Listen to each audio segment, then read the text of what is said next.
Em nome do Pai, do Filho e do Espírito Santo. Amém. Louvado seja o nosso Senhor Jesus Cristo, para sempre seja louvado com nossa Mãe Maria Santíssima e nosso Pai São José. Sejam todos bem-vindos ao canal Caterra, eu sou Ayrton Vieira e hoje, 21 de fevereiro de 2025, a gente vai tratar de um tema muito interessante, ao tempo em que é muito indigesto. A gente sabe que a cada dia a verdade vai se tornando cada vez mais indigesta, realmente intragável, principalmente para os que vão tornando-se estátuas de sal, por assim dizer, ao se cristalizar, solidificar em suas verdades, entre aspas e minúscula, e que a cada dia que passa vão se tornando cada vez mais insustentáveis devido à verdade objetiva que se impõe por si só. Não por acaso Cristo dizia que não haveria nada de oculto que não viesse a ser revelado. Isso podemos pensar, por exemplo, hoje nos meios de comunicação, né, como que Jesus tivesse prefigurado esse momento, anunciado esse momento, e de fato podemos com toda certeza dizer que sim, mas também porque a gente sabe que a verdade ela é uma coisa que por si só ela se impõe. O erro ele sempre deixa, ainda que seja um pelo do rabo de fora, ainda que seja um grão da sujeira para fora do tapete. E só temos duas atitudes diante disso: ou nos rendemos abrindo mão das nossas verdades, ou então morreremos nas nossas mentiras, seja por malícia, seja por covardia, seja por soberba, seja por ignorância invencível. O Cazuza dizia que os heróis dele morreram de overdose. De alguma forma, os nossos santarrões também vêm morrendo de uma certa overdose de soberba, de orgulho, de malícia, de covardia, e que vão os tornando cada vez mais nus, como os reis o rei da história, da fábula, né? E é interessante a gente observar isso, é que um por um vai caindo por terra, quanto mais a verdade objetiva avança. E essas questões todas, por exemplo, desse engano monstruoso, medonho, que a humanidade inteira vem sofrendo e vai continuar sofrendo com a imposição das coisas fakes. Em especial me refiro a toda essa questão da pandemia, né? Dos experimentos que mataram inúmeras pessoas, que adoeceram inúmeras outras, que enfraqueceram uma multidão mais, e que foi, vejam, que foi aderida, né, que foi implantada, que foi forçosamente imposta pelos governos, sob força de lei. E nesse aspecto me permitam, né, dentro desse preâmbulo mais informal, lhes narrar uma pequena história vivida por mim, que foi o fato de eu ter sido, no auge, né, da esquizofrenia coletiva, sido retirado literalmente de um voo. Não do voo, depois de decolado, obviamente, mas antes de decolar, pelo simples fato de eu me recusar, respaldado, né, inclusive em um atestado médico, de eu ter me recusado usar uma máscara. Simples assim. E o mais curioso disso é que sabíamos que aquelas pessoas que estavam ali no voo, num determinado momento, teriam que retirar suas máscaras para comer, para beber. Mas essas coisas não são pensadas, né? E como já pululam vídeos pela internet, as pessoas vão se bestializando, né, em ambos os sentidos, a cada dia, devido ao embotamento das mentes, ao embotamento do pensamento, mesmo entre eruditos, inteligentíssimos, QIs lá em cima, pessoas bem dotadas, mesmo de senso comum, o que nos remete novamente, né, àquela questão de Tessalonicenses, dos evangelhos, né, cuidado para que ninguém vos engane, porque Cristo já vaticinava que a marca principal dos nossos tempos, dos fins dos tempos, seria justamente o erro, o engano, né? Tomarmos o doce pelo salgado, o salgado pelo doce, a verdade pela mentira, o bem pelo mal, o feio pelo falso, ou perdão, o feio pelo bonito e vice-versa, né? Então, é disso que se trata, por exemplo, o texto de hoje, né, em que o reverendo padre Giorgio Maria Faré, novamente ele, irá responder a um dos heróis, por assim dizer, do segmento mais tradicionalista da Igreja Católica. E a sua resposta vem como título, aspas, não pode haver Papa herético. Um título bem interessante, um tema muito candente, que vem sendo discutido, né, voltado à baila, de um tempo para cá, na esteira um pouco dos sede-vacantistas, pós-conciliares, e principalmente com uma carga mais forte, de 2013 para cá, com então a implantação do antipapado de Francisco. Então, não pode haver papa herético, entre aspas. 2 pontos. Padre Jorge Maria Faré responde ao bispo Schneider. Exatamente. Bispo Athanasius Schneider, este mesmo. Convênia, né,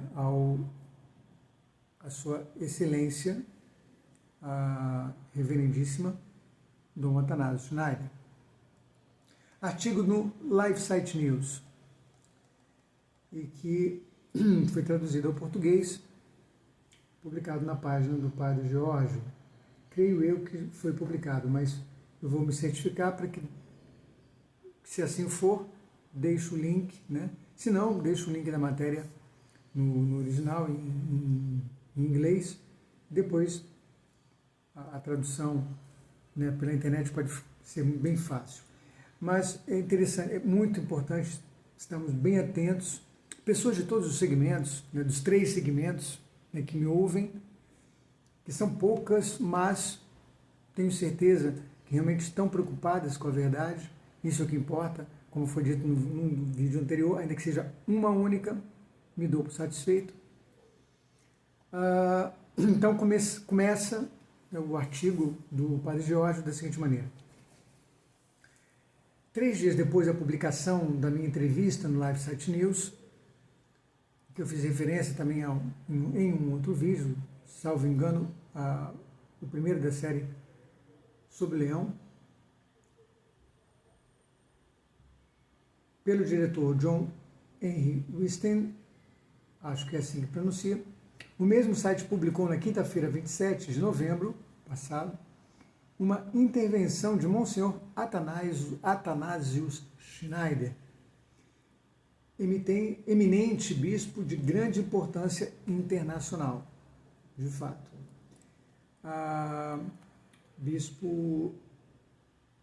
O bispo auxiliar de Astana, no Cazaquistão. Cidade muito curiosa esta, muito enigmática. A curta dissertação de Sua Excelência tenta refutar as teses sobre a invalidade da renúncia do Papa Bento XVI. De novo ela. Vão se segurando nas cadeiras, vão apertando os cintos, preparando a pipoca, porque ainda há muito pano para manga sobre este tema. Sobre a sua sede impedida e sobre a invalidade do conclave que levou à eleição do cardeal Bergoglio. Sim, não se preocupe que, como sempre, nos meus vídeos não haverá cortes, não haverá edições. Então, se você acha que eu falo muito vagarosa ou cortadamente, o que você estaria certo, além da minha mais ou menos para menos boa dicção, em que eu tento me esforçar para que nos vídeos ela seja menos ruim. Então é simples, basta jogar uma velocidade nele que você vai captar, porque o que importa é o conteúdo. Antes de entrar no mérito das considerações de Monsenhor Schneider, continua o Padre Jorge, gostaria de sublinhar que a redação do LifeSite News demonstra louvavelmente, de acordo, que não tem medo de dar espaço a todas as posições no terreno sobre a atual crise da Igreja, incluindo a posição que demonstra a renúncia inválida de Bento XVI e a consequente eleição inválida de Francisco, que já está para prestar as suas contas e que, por isso mesmo, devemos seguir rezando muito por ele. Uma abertura cultural que, infelizmente, não se faz sentir em todos os países e na quase totalidade dos meios de comunicação católicos, como, por exemplo, os nossos congressos, nossas reuniões, nossos encontros, nossas formações, nossas assembleias, que desde sempre deram espaço tão somente a um dos 3 segmentos existentes no catolicismo de hoje, o que demonstra, antes de mais nada, uma falta de integridade intelectual, de retidão intelectual.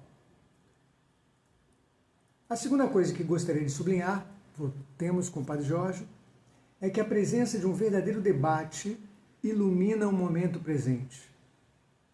No Ocidente católico, a questão da ilegitimidade do pontificado de Francisco continua a se espalhar significativamente, desde o início. Sobre a questão da Pacífica Universalis, a gente vai tocar aqui mais adiante. A ponto de estimular um dos mais famosos bispos conservadores a intervir novamente sobre o assunto. É curioso isso, né? Gostaria de esclarecer desde já que não pretendo atacar a pessoa de Monsenhor Schneider. O Padre Jorge sempre foi muito escorreito, né? Muito íntegro e continua mantendo assim, né, o seu posicionamento. A quem estou ligado por sincero afeto filial. Ambos se conhecem pessoalmente.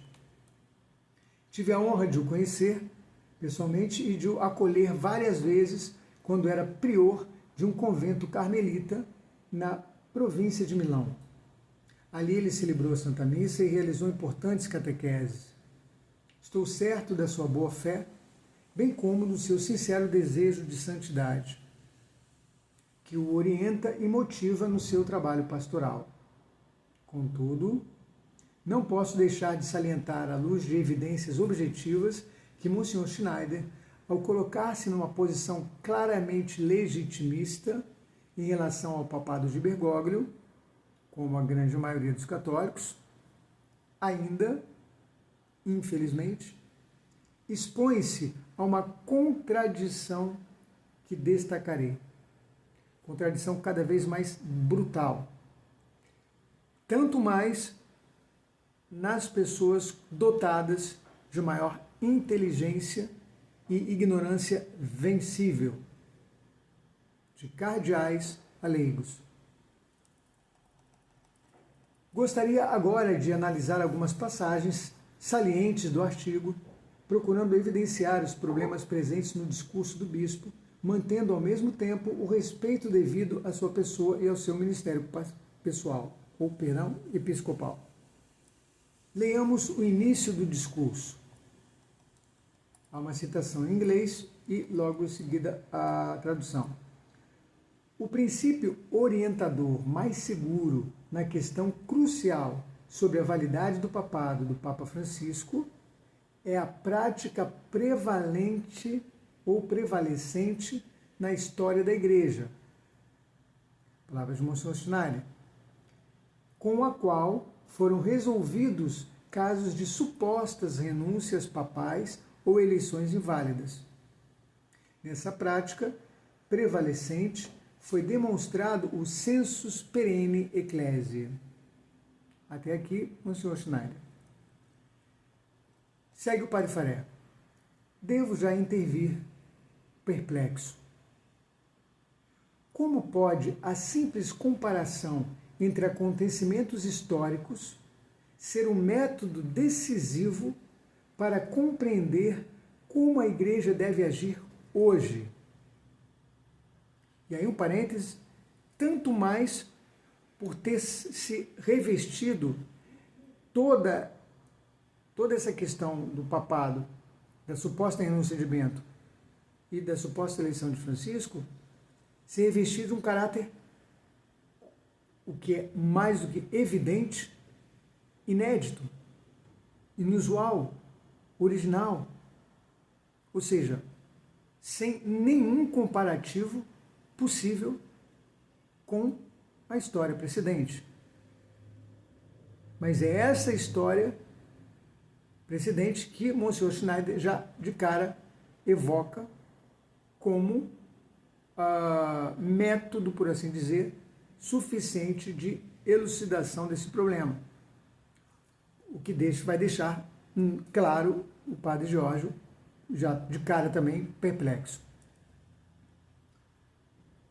Ainda mais porque, vejam, segue o Padre Faré, ainda mais porque as irregularidades passadas diziam respeito principalmente a pressões políticas ou a simonias, enquanto aqui se trata de uma questão ligada à própria natureza do ministério petrino. Então ele já está apontando. É questão de direito canônico, pura e simples.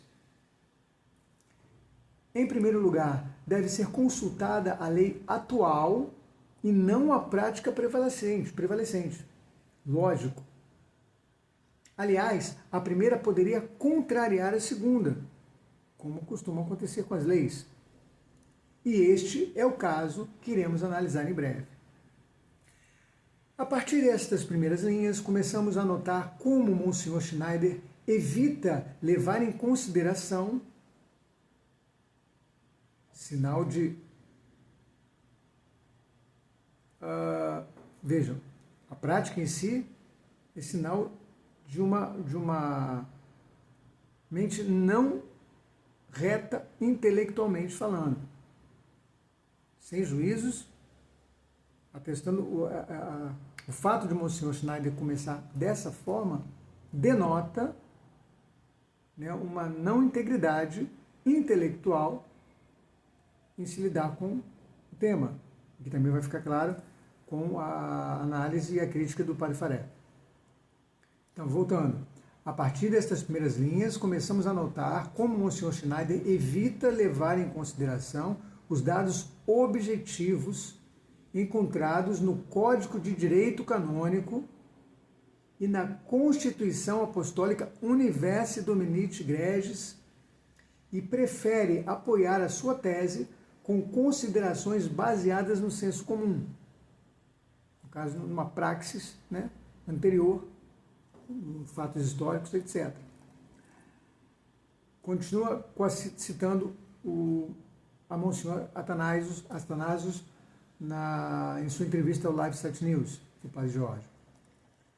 O princípio da legalidade aplicado ad literam, a letra, ao pé da letra, ou do positivismo jurídico, o princípio da legalidade aplicado à letra, ou o do positivismo jurídico, não era considerado um princípio absoluto na grande prática da Igreja, pois a legislação da eleição papal é apenas uma lei humana positiva e não uma lei divina revelada. Olha só um minutinho, uma pequena pausa. Desculpem a pausa doméstica. Talvez é provável que ocorram algumas outras mais durante a gravação desse vídeo, mas vamos lá. Vamos retomar então esse último parágrafo. O princípio da legalidade, então, aplicado ad litteram, ou o do positivismo jurídico, não era considerado um princípio absoluto na grande prática da Igreja, pois a legislação da eleição papal é apenas uma lei humana positiva e não uma lei divina revelada. Em outras palavras, o papado é revelação divina. Deus quer que haja um papa, um representante de Cristo na Terra, como era o sumo pontífice no Antigo Testamento, como foi Moisés, como foi Arão, por exemplo. Porém, o como isso se dá, ou seja, a forma com que isso ocorre não é de instituição divina. Os homens vão escolhendo, né, à luz, claro, da inspiração divina, o meio de se ter cumprida essa determinação divina. No nosso caso, em concreto, o meio de se eleger um Papa, que durante esses 2000 anos de igreja foi variando, né, até chegar mesmo com o cardinalato, com o surgimento do cardinalato, e eles, essa função, que não é um sacramento, como vimos no vídeo anterior, mas uma função, um ministério eclesiástico, mesmo dentro do cardinalato, as formas de se realizar uma eleição papal foi variando. E, de fato, com a última legislação a respeito, justamente a Universo Dominici Gregis, promulgada por João Paulo II, a quatro mãos, né? Ele e Joseph Ratzinger, à época, modificou algumas questões relativas à eleição papal a partir da morte de João Paulo II. Aí, só para voltar a um outro aspecto que é muito importante a gente ter em mente. O que aconteceu? Porque muita gente utiliza isso como desculpa esfarrapada, né, rasa, superficial, para dizer que Bento XVI poderia ter feito o que ele fez com poderes absolutos, supremos de Papa, pura e simplesmente.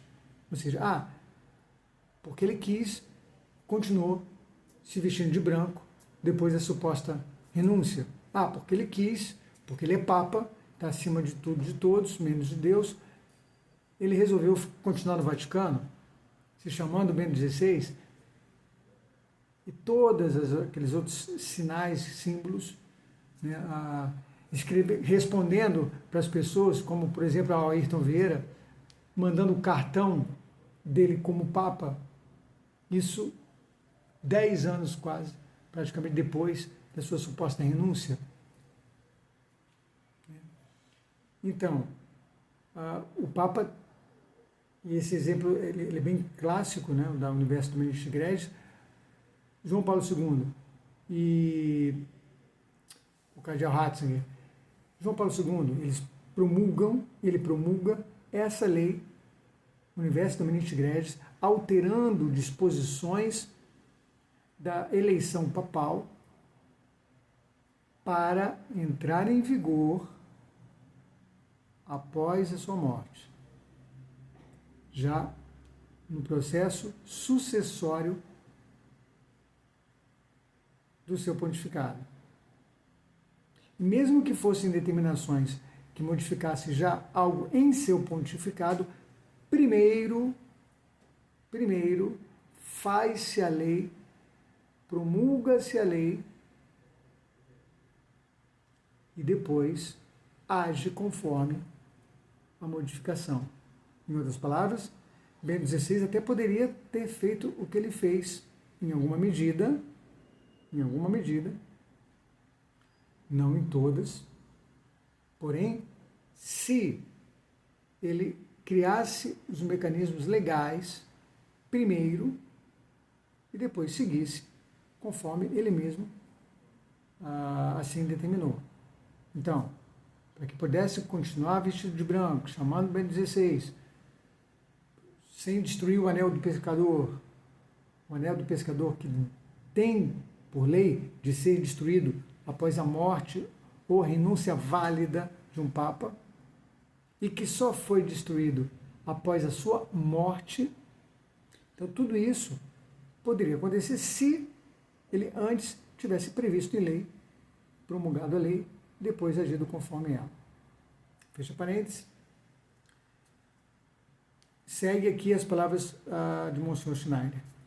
A lei humana que regula a assunção do ofício papal ou a demissão do ofício papal deve estar subordinada ao bem maior de toda a Igreja, que neste caso é a existência real do chefe visível da Igreja e a certeza desta exigência para todo o corpo da Igreja, clero e fiéis. Até aqui, Monsenhor Schneider segue Padre Faré. O bispo Schneider nos diz que as leis da Igreja que regem a válida renúncia e a eleição de um Papa são leis meramente humanas. Portanto, não devemos insistir que uma eleição válida do Papa seja restabelecida através da aplicação das normas em vigor hoje, contidas no verso do Ministro Gregis. Retomando um pouco o que foi dito agora atrás. E no direito canônico vigente. Isto porque haveria um bem ainda maior do que o respeito pelas leis, que seria, e aqui é a citação em inglês, the real existence of the visible read of the church. Não sei inglês, como já podem comprovar, mas para poder terminar aqui o parágrafo do Padre Faré, em que cita textualmente, e no original, a Monsenhor Atanásio. Seguindo o Padre Faré. Então, para que serviria a Constituição Apostólica Universo Dominici Gregis, emitida por São João Paulo II, em 1996, que regula escrupulosamente todos os aspectos da eleição papal? De que servem estas leis existentes e vinculativas se podem ser ignoradas na busca de um suposto bem maior? Me permita também, só um outro pequeno parênteses, é porque é possível que vocês já tenham me ouvido falar e tenham prestado atenção nesse pormenor, nesse detalhe, eu chamando João Paulo II de Beato João Paulo II. Mesmo citando aqui agora Padre Faré, em que menciona São João Paulo II. Por que eu não falo São João Paulo II? Porque ele foi canonizado por Francisco.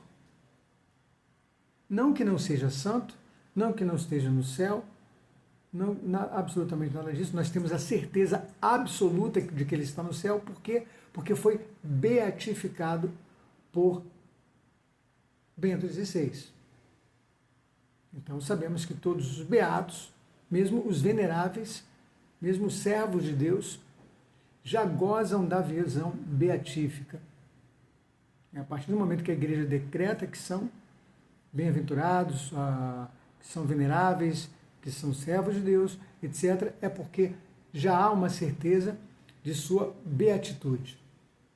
Porém, tecnicamente falando, João Paulo II, Beato João Paulo II, é ainda um beato por ter sido canonizado por um antipapa, e que, portanto, até que um papa legítimo venha e sancione isto, tecnicamente falando, continua sendo Beato João Paulo II.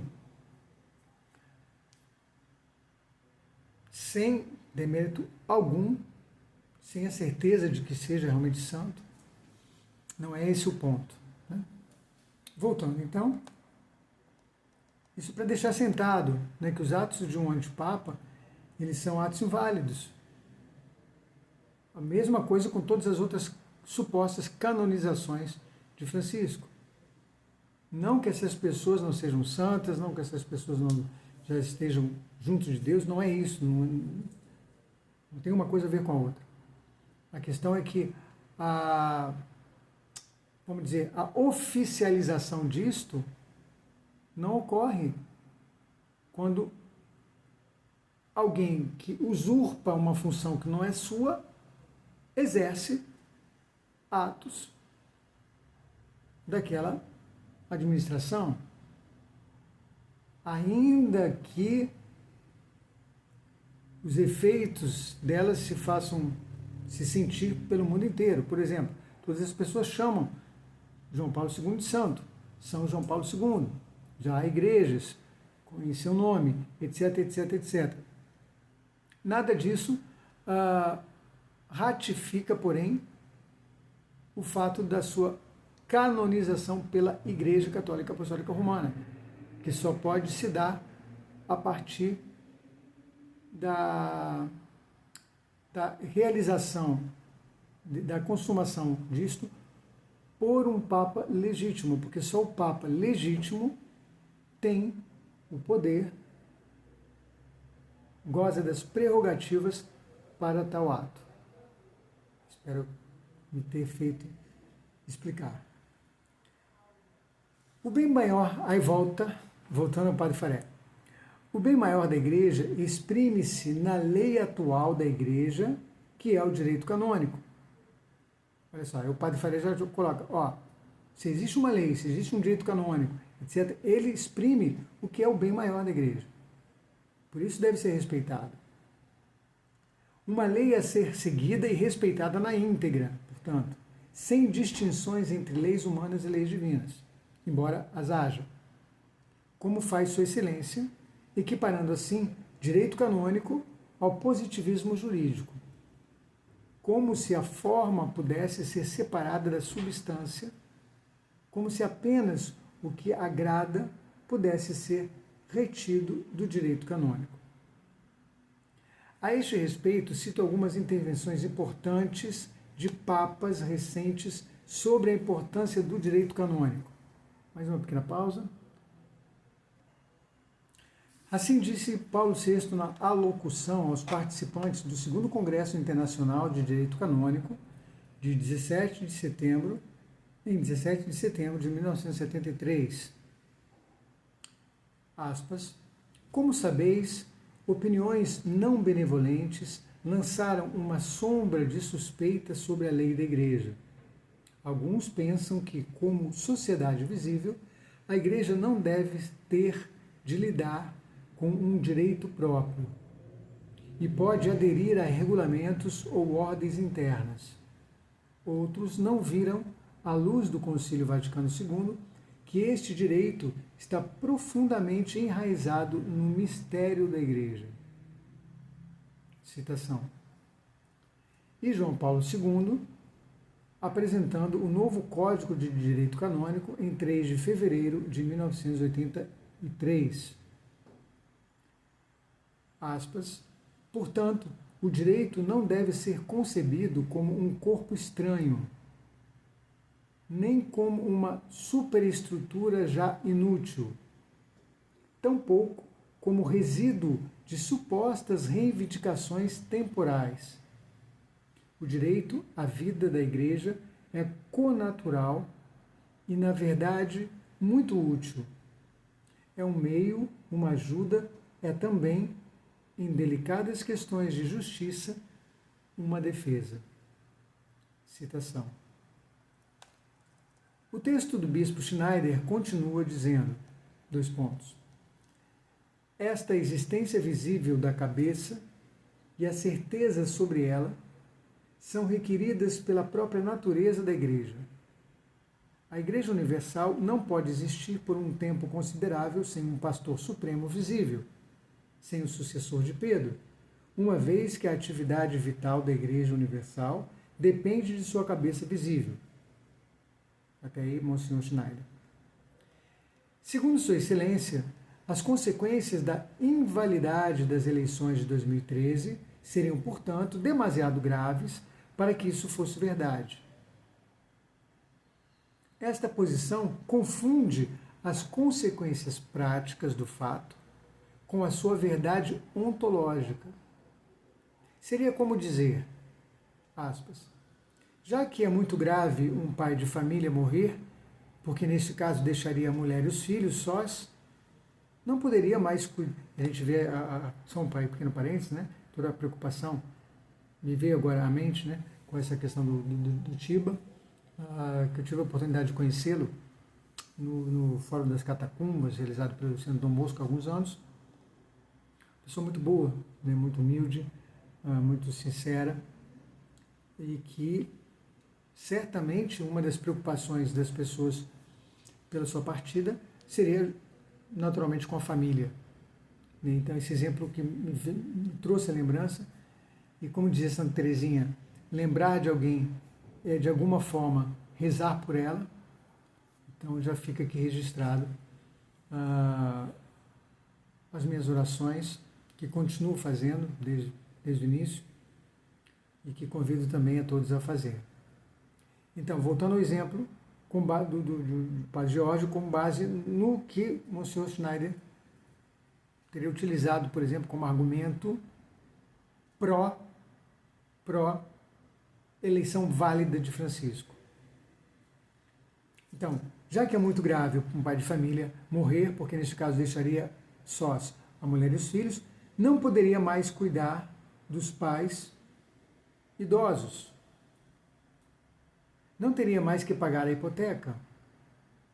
Deixaria um lugar vazio no trabalho. Não, perdão. Continua. Já que é muito grave um pai de família morrer, porque nesse caso deixaria a mulher e os filhos sós. Não poderia mais cuidar dos pais idosos. Não teria mais que pagar a hipoteca. Deixaria um lugar vazio no trabalho e na sociedade, etc. Então é impossível que um pai morra. Esse é o raciocínio de Monsenhor Schneider, mais acima, que o Padre Geórgio exemplifica com este exemplo. O fato de um acontecimento ter consequências negativas, ele explica, prejudiciais ou mesmo desastrosas, não o torna impossível. E negar a realidade dos fatos não ajuda a resolver a questão.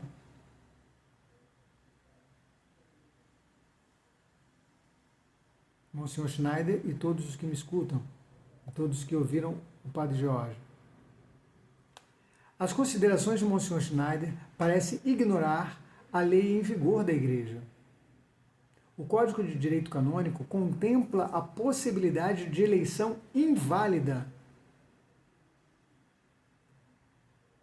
O Catecismo da Igreja Católica, ou Código de Direito Canônico, 153, inciso 1, 189, inciso 3, 332, inciso 2, e da UDG, artigos 33, 76 a 77, 79 a 82.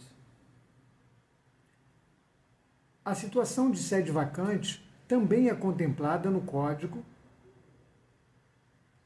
também é contemplada, e o Código nada diz sobre o prazo máximo de sua duração. Importantíssimo. Para Sua Excelência, como para todos nós, o que vivemos parece um tempo interminável, e com razão. As consequências que a situação vem causando parecem muito graves e irreparáveis. É verdade. Mas a gravidade da situação não pode alterar a natureza de sua causa. Além disso, a condição em que nos encontramos não pode ser definida estritamente como, aspas, a igreja em estado de sede vacante. Porque, segundo o direito canônico, este estado particular da sé deve ser declarado pelo Colégio dos Cardeais. E como todos sabemos, isso ainda não aconteceu. De fato, desde a morte do Papa Bento XVI, o Colégio Cardinalício ainda não cumpriu o seu dever de anunciar a sede vacante, de acordo com os artigos 37 e 84 da Universo Dominici Gregis, conforme modificado pelas normas não nulas de Bento XVI, que vimos no vídeo passado também. Farei agora uma parte importante, segue o Padre Faré. Entre aqueles que defendem a validade do pontificado de Francisco e aqueles que o atacam, há muitos que tomam a mesma atitude em relação à lei da Igreja. Universo Dominici Gregis é uma lei humana e não pode resolver esta crise. Tanto os bergoglianos como os beneditinos e os sede vacantes acreditam nisto aqui. Monsignor Schneider, como acabamos de ver, sustenta que o princípio não jurídico da aceitação pacífica e universal da Igreja, não jurídico, isso é um princípio que não foi sancionado, por assim dizer, em forma de lei, e muito menos trata-se de um dogma, é suficiente e mais decisivo do que as leis da Igreja para justificar a validade de Bergoglio. Então, aqui é o ponto crucial para me entender. Muitas pessoas, inclusive, eu me recordo que isso foi dito já em outro vídeo, a ocasião, né, quando eu estive com um caro amigo, né, de uma das nossas agremiações católicas de grande projeção aqui no Brasil. Estive com ele em visita na Argentina a um sacerdote também, de alguma forma, bastante conhecido, proeminente, mesmo fora de seu país, e aqui também no Brasil.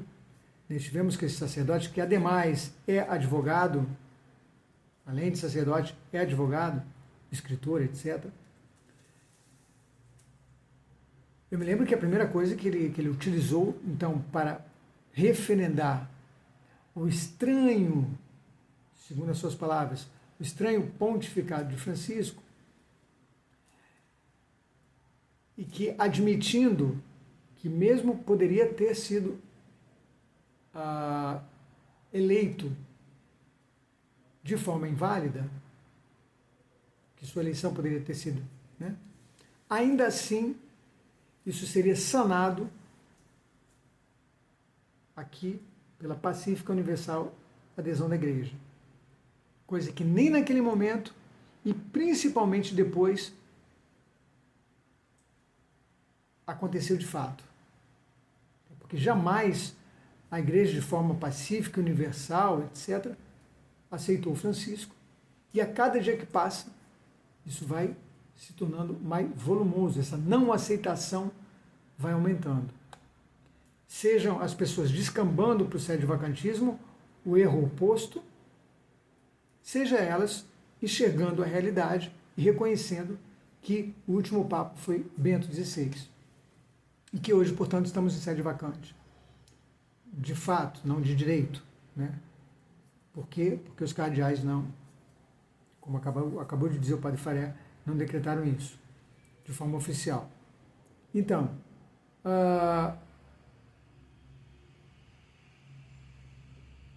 essas pessoas utilizam a Universo Dominici Gregis, que não é lei, que não é dogma, para passar por cima das leis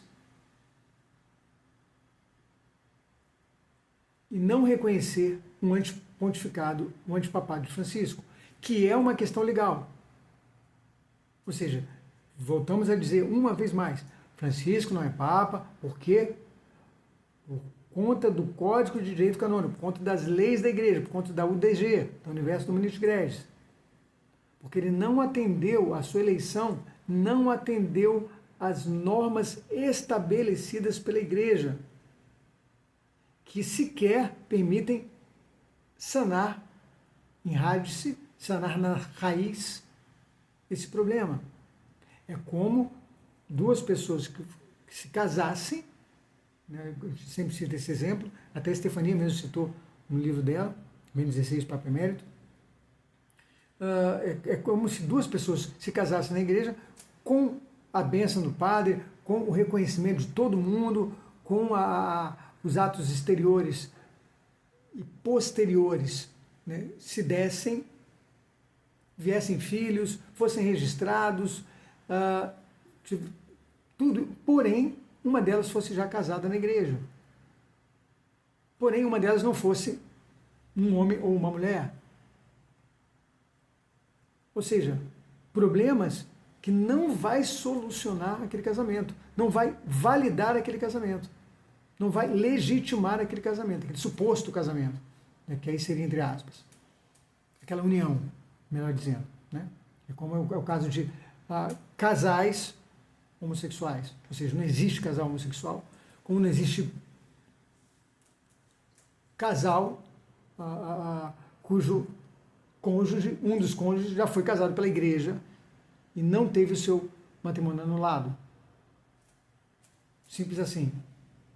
Então, vejam a quanto chega, né, o nível ou de ignorância, ou de malícia, ou de covardia, ou de soberba, para se sustentar isto.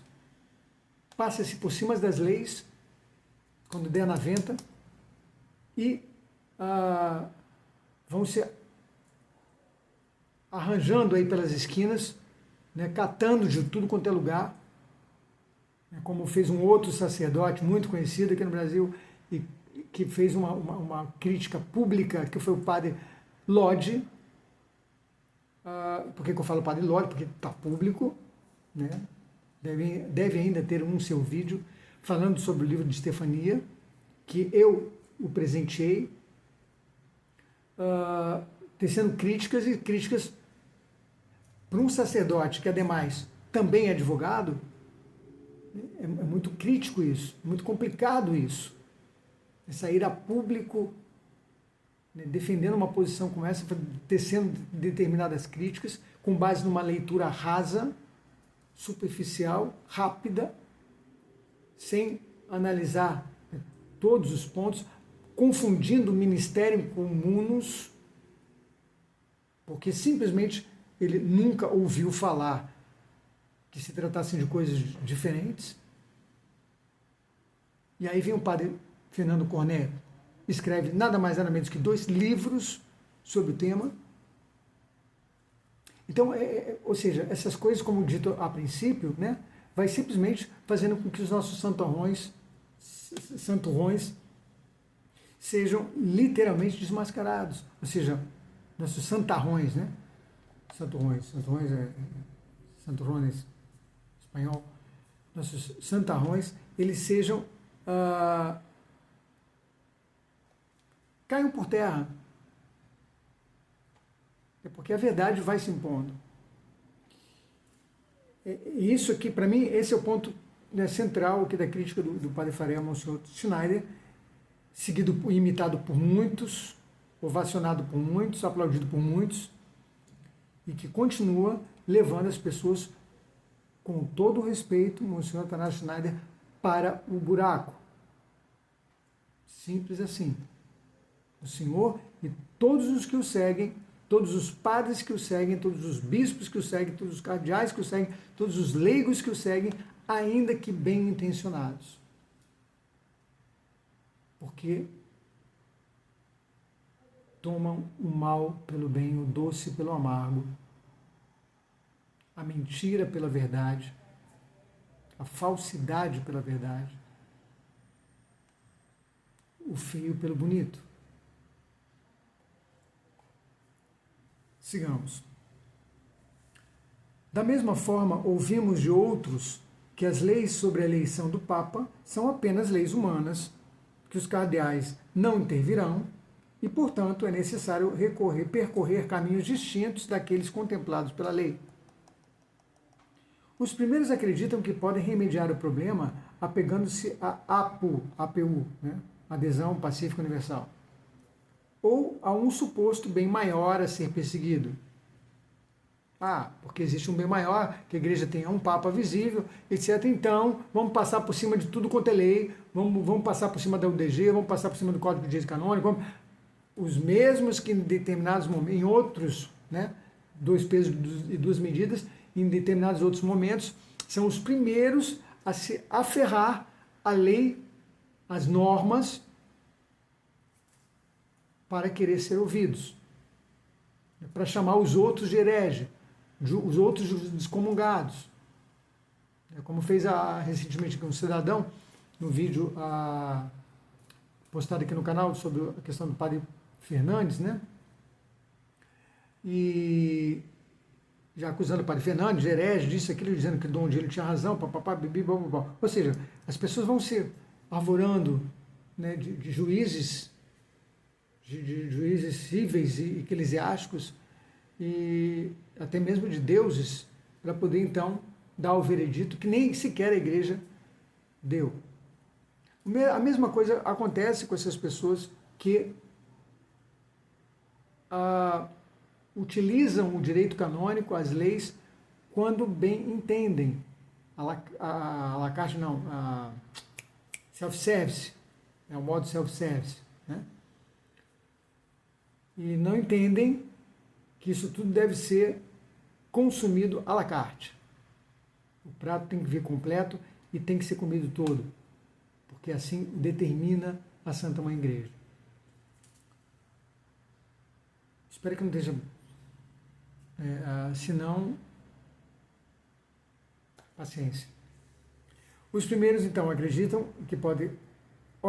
estas duas facções, segue o Padre Faré, opostas, porém, caem no mesmo erro.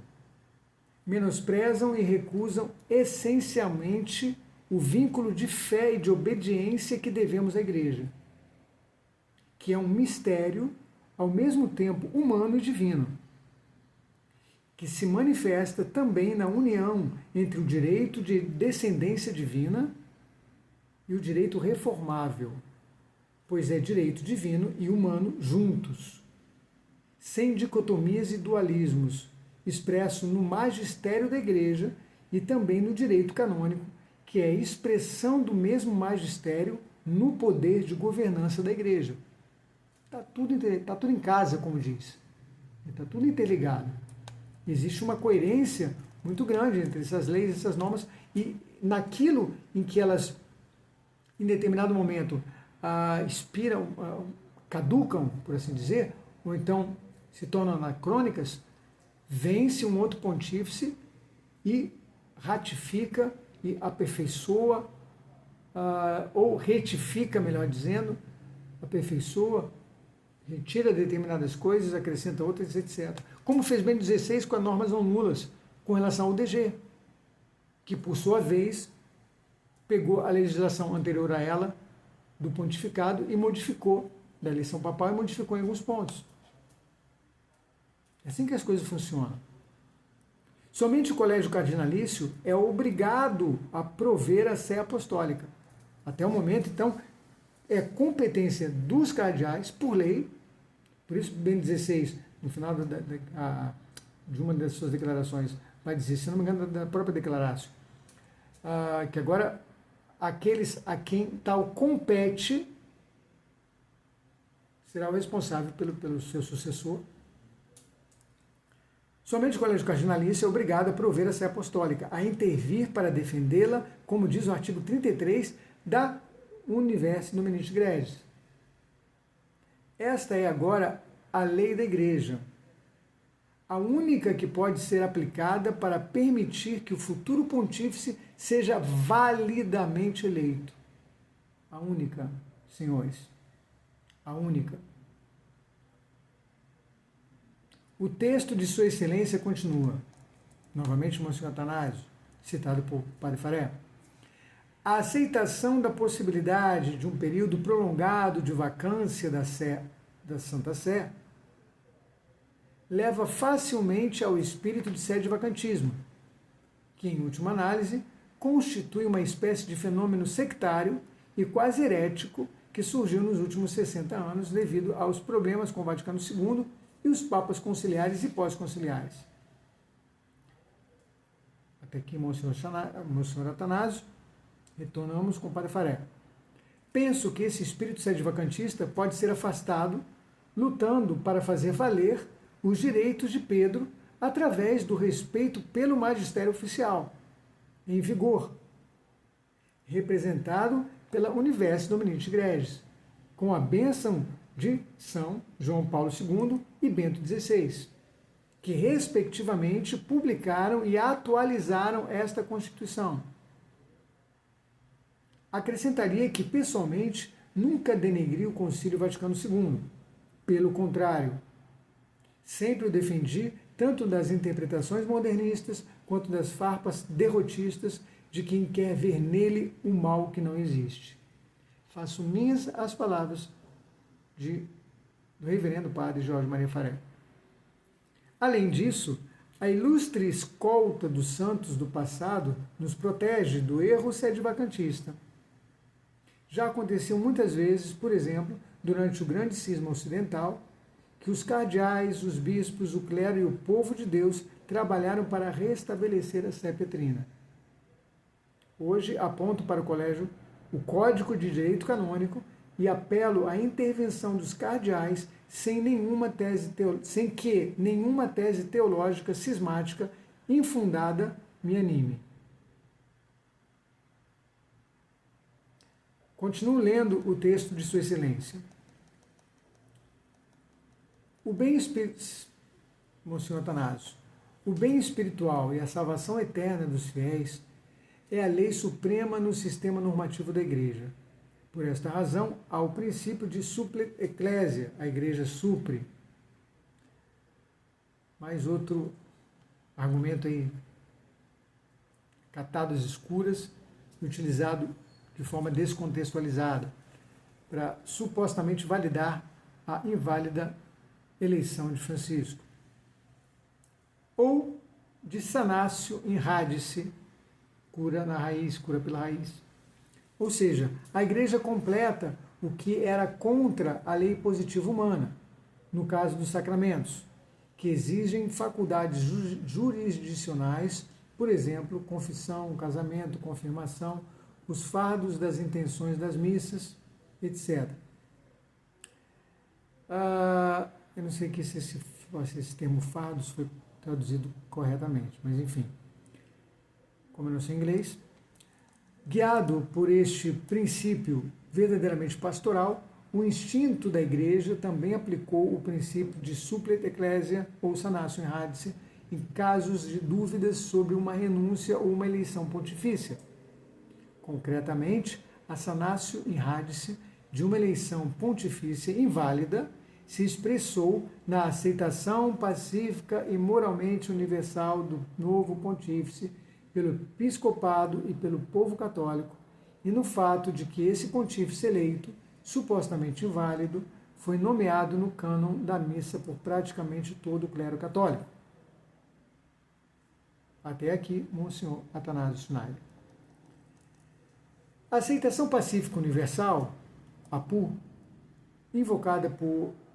a aceitação pacífica universal, invocada por Monsenhor Schneider como concretização do princípio da Igreja supre, no caso de eleição papal duvidosa ou renúncia duvidosa, é apenas uma opinião teológica e não tem codificação no direito canônico. Nem está defendida nos documentos oficiais do magistério. Portanto, não existe sequer uma definição única. Para elevar a APU a uma verdade necessária e infalível, alguns invocam a nota doutrinária ilustrativa da Professio Fidei, de 1998, emitida pela Congregação para a Doutrina da Fé. É um documento que trata do parecer favorável aos pronunciamentos do magistério. Especifica que alguns pronunciamentos de natureza doutrinária, embora não declarados infalíveis, devem receber o assentimento devido à sua ligação com a revelação. O único ponto da nota que menciona a eleição do Papa é este.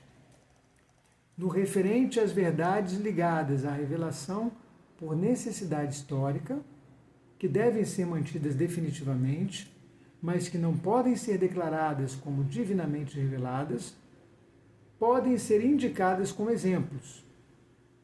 2 pontos. A legitimidade da eleição do sumo pontífice ou da celebração de um concílio ecumênico, as canonizações dos santos, fatos dogmáticos, a declaração de Leão XIII na Carta Apostólica Curiae sobre a invalidade das ordenações anglicanas. No documento não há referência à APU, que por si só é um tema totalmente diferente daquele indicado na nota doutrinária. Não há referência explícita à APU, nem indicação de que a Igreja pretenda incluir automaticamente a APU entre as verdades de assentimento infalível. O fato dogmático é a legitimidade da eleição do Papa, não da APU. Percebem? Embora não haja dúvida de que a APU representa um ponto importante para a teologia católica e que está intimamente ligada ao tema da legitimidade da eleição do Papa, não resulta das fontes que seja um fato dogmático em sentido estrito, conforme descrito pela teologia. E nem a nota de 1998, nem outros documentos magisteriais apoiam essa leitura. A doutrina da infalibilidade da Igreja em declarar um Papa legítimo não pode ser confundida com a da eventual sanação produzida pela APU.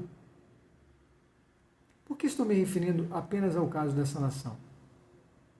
A afirmação: a Igreja não pode estar errada ao considerar Papa alguém que não é Papa, significa também que, se um não-Papa se sentasse no trono de Pedro, não poderia receber uma aceitação universal pacífica. E isso seria uma prova de que a sua eleição foi portadora de vícios que não puderam ser sanados pela APU. Esta é a única aplicação prática da APU consistente com a doutrina da Igreja. Ou seja, a APU nunca pode ser considerada como uma ratificação de uma eleição válida, nem um requisito adicional de validade, além do cumprimento das leis que regulam a condução do conclave. A submissão e, portanto, a aceitação ao sumo pontífice validamente eleito é uma necessidade de fé para uma pessoa batizada.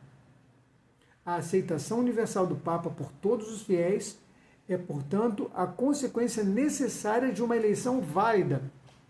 Em outras palavras, por isso que Francisco nunca teve uma aceitação pacífica e universal com relação ao seu suposto pontificado. Porque isso jamais poderia acontecer com um antipapado. Jamais as pessoas, os católicos, universalmente falando, poderiam ter aceito pacificamente essa eleição, como de fato as evidências fáticas comprovam. Os anos que vão se passando comprovam. Justamente para poder preservar esse princípio teológico, mesmo não sendo dogma. Essa opinião teológica.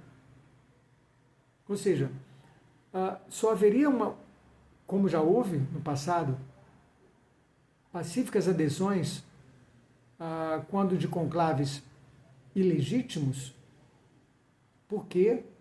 Porque aquela pessoa, de fato, poderia ter poderia ver sanada pela raiz o seu processo eleitoral. E ela sim ter sido a pessoa escolhida por Deus como legítimo pontífice. O que nunca foi o caso de Francisco. Nunca foi o caso de Francisco. Porque desde o início, eu sou um dos exemplos, um dos vários exemplos, e não só de leigos, de que absolutamente nunca, em nenhum momento, em nenhum segundo sequer, recebi Francisco como Papa legítimo. Acreditei na legitimidade do seu pontificado. É disso que está sendo falado aqui. Né? E continua o Padre Faré. Isto pode ser compreendido se voltarmos ao fato histórico ao qual os teólogos se referem para desenvolver esta teoria. Veja como ele vai nas fontes, sempre, o tempo todo. O contexto histórico é o do grande cisma ocidental, durante o qual 3 papas reivindicaram simultaneamente o título. O Concílio de Constança depois 2 deles, enquanto o terceiro abdicou voluntariamente e elegeu Martinho V, restabelecendo a unidade da Igreja. Neste clima de confusão eclesial, espalharam-se doutrinas heréticas de John Wycliffe e John Huss, que, entre outras, criticavam a autoridade e a legitimidade moral do papado, como o próprio Lutero, posteriormente. Martim V, com a bula Intercunctas, de 22 de fevereiro de 1418, propôs uma lista de perguntas a serem feitas aos suspeitos de heresia. O número 24 dizia: se você acredita que o Papa canonicamente eleito, durante todo o tempo em que estiver no cargo, uma vez escolhido o seu nome, é o sucessor do bem-aventurado Pedro e possui a autoridade suprema na Igreja de Deus. Desde 1264. Assim, na realidade, Martim V legislou exatamente no sentido oposto à interpretação segundo a qual a APU seria uma espécie de ratificação da validade de uma eleição.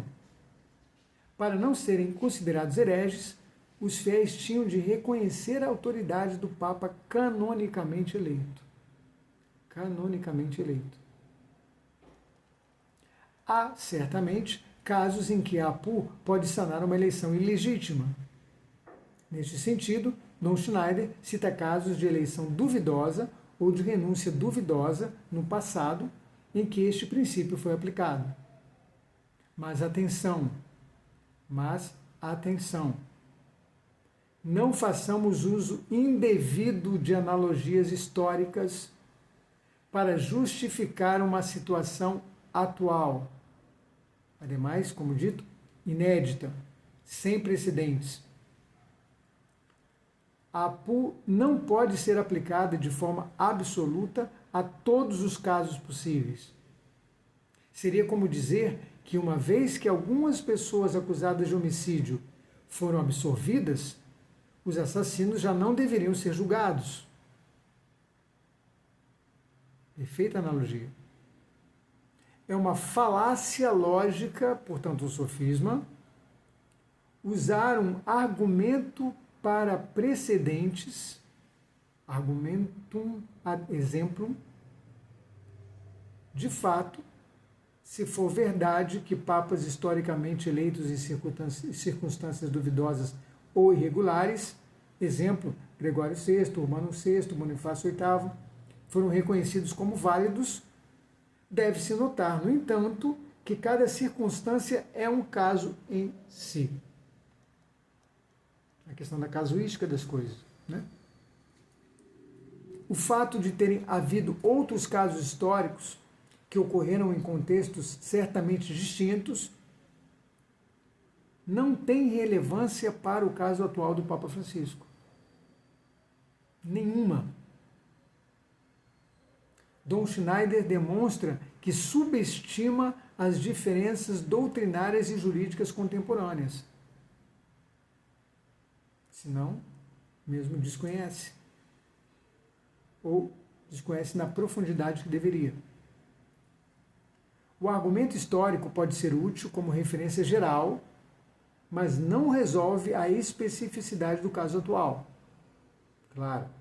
Para apoiar a validade do papado de Francisco, é necessário abordar diretamente as dúvidas canônicas e teológicas, sem depender de analogias históricas que correm o risco de banalizar a questão. Como sempre aconteceu durante esses quase 12 anos diante do pontificado.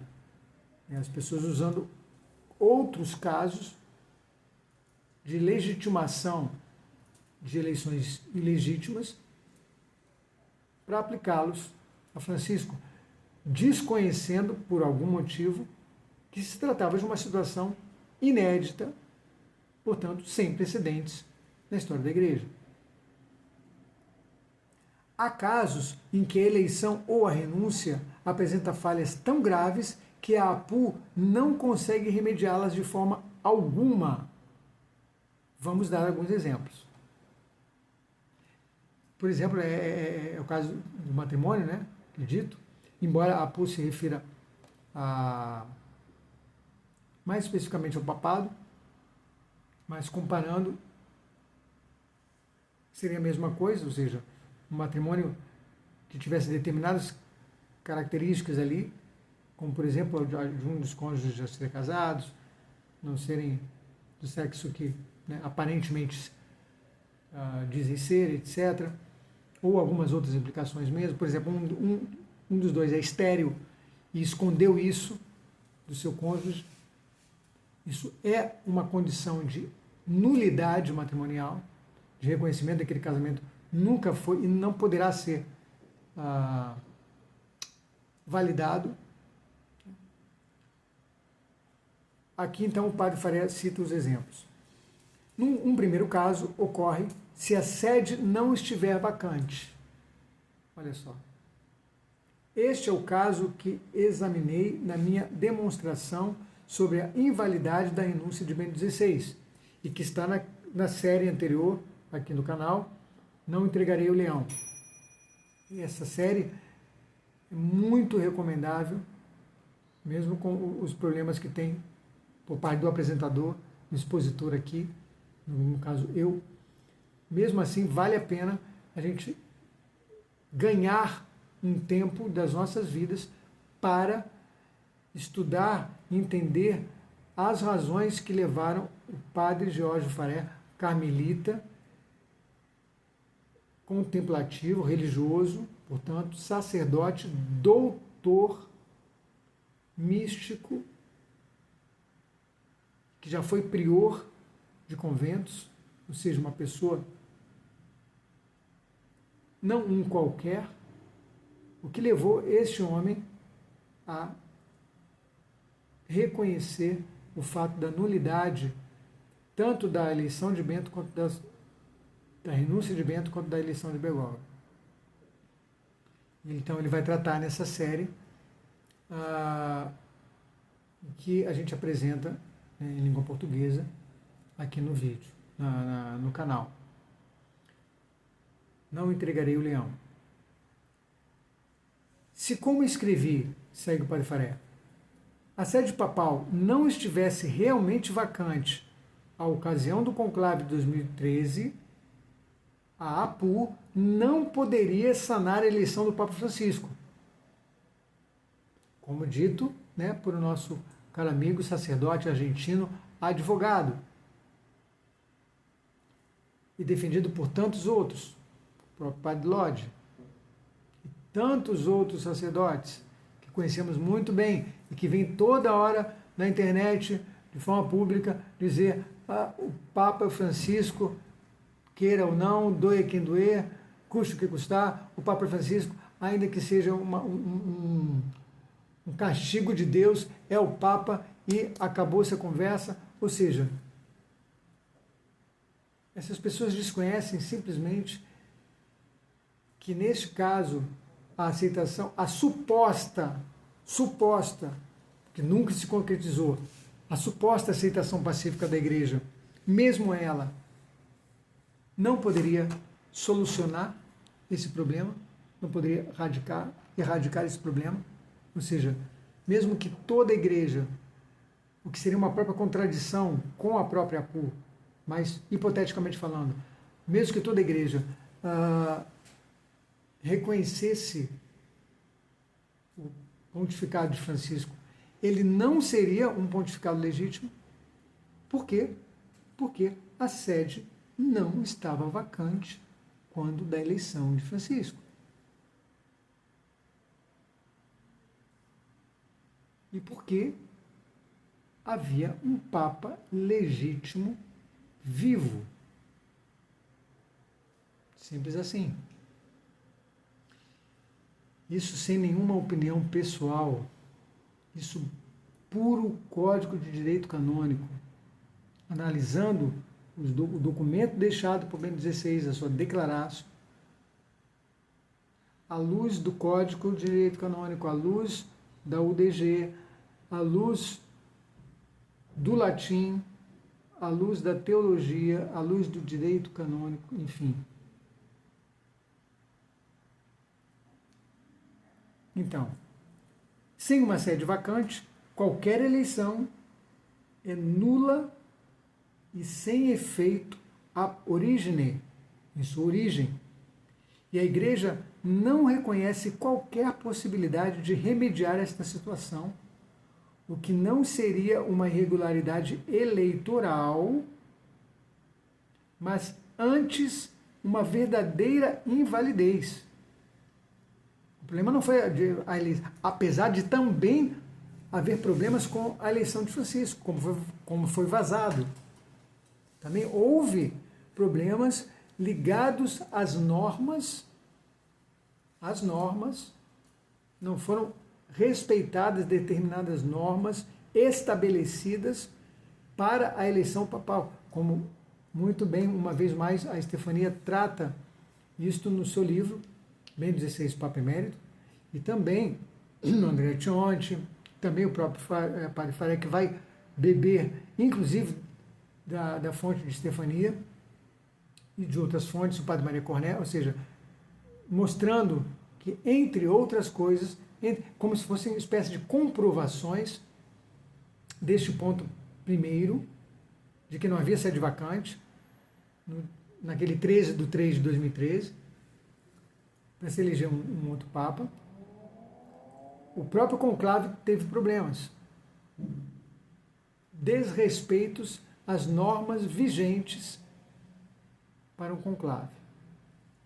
Bom, para concluir aqui, a APU sempre funcionou na história da Igreja como uma anistia para pequenas irregularidades processuais e não para legitimar a eleição de um novo Papa na presença de um Papa reinante. Outro caso surge quando são utilizados, é o segundo exemplo, quando são utilizados para eleição procedimentos que pelos papas anteriores foram declarados como invalidando a própria eleição, e esta declaração foi feita de forma clara, peremptória e absoluta. É o que a gente acabou de dizer. Ou seja, esses dois exemplos são frontais, diretamente ligados a Francisco. Mesmo neste caso, a possível presença da APU não poderia sanar a eleição, pois tal sanação iria contra a vontade e as leis do Papa, tornando o seu poder divino de ligar na terra e no céu vão e nulo. Este seria o caso de uma eleição em conflito com as regras da Universi Dominici Gregis, que foi a última norma estabelecida pela Igreja posteriormente ao pontificado de João Paulo II e que ainda hoje vigora, salvo naqueles pontos em que as normas não nulas de Bento XVI retificaram, o que foi um ou dois pontos somente, ou seja, mas praticamente em toda a sua íntegra, ainda é válida para uma eleição sucessória papal, uma eleição pontifícia, as normas estabelecidas pela Universidade Dominici Gregis. É vinculante, é coisa sine qua non, que é o que o padre Faré nos explica aqui. Um terceiro exemplo é quando os membros da igreja foram enganados e mal informados e, portanto, não têm todas as informações essenciais para fazer uma escolha verdadeiramente informada de aceitar o Papa recém-eleito. Neste caso, a APU implicaria uma aceitação falsa e completamente ineficaz. Seria contrário ao bom senso e à própria justiça divina considerar verdadeira a aceitação pacífica de uma ou mais pessoas no caso de terem sido enganadas e privadas do verdadeiro conhecimento. Se eu colocasse veneno, aí eu cito uma outra analogia fantástica, se eu colocasse um veneno em um copo d'água e oferecesse para alguém que não sabia, certamente não poderia me defender dizendo, mas ele tomou, mas ele concordou em beber.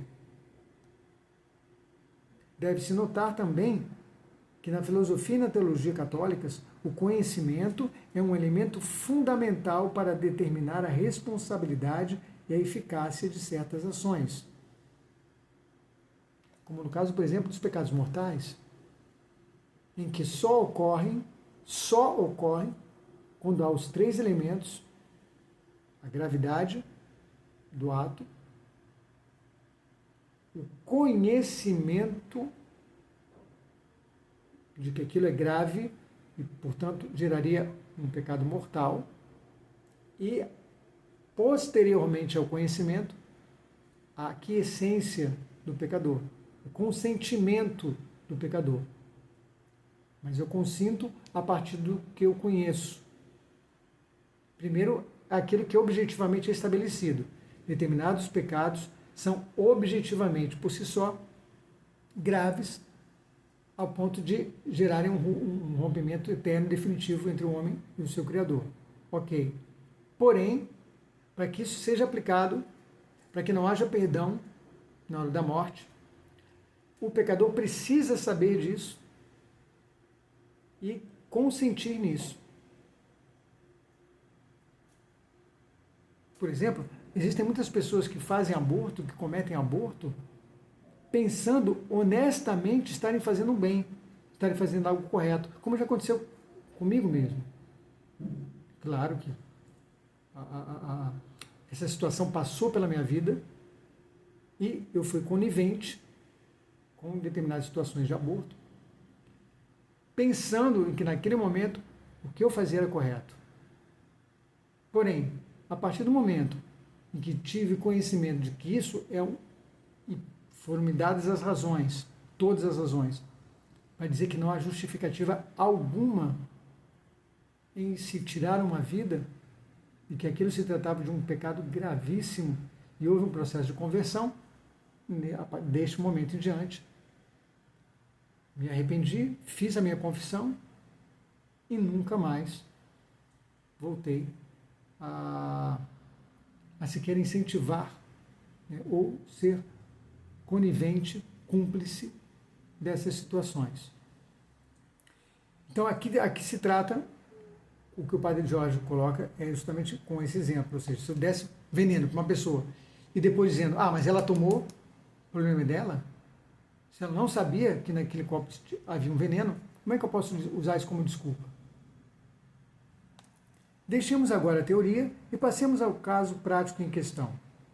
Existe uma verdadeira adesão universal ao Papa Francisco?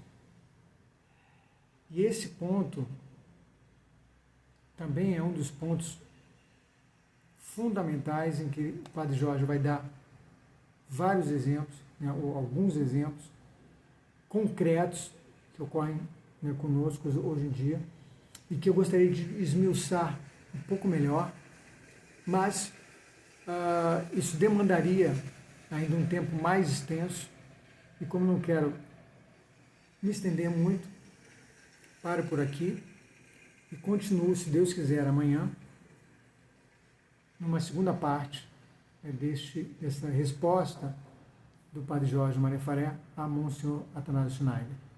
Então, a todos que me acompanharam até o momento, fica o convite de concluirmos juntos este tema que atinge diretamente a vida de todos nós hoje, porque de alguma maneira nós nos encaixamos em alguma dessas práticas,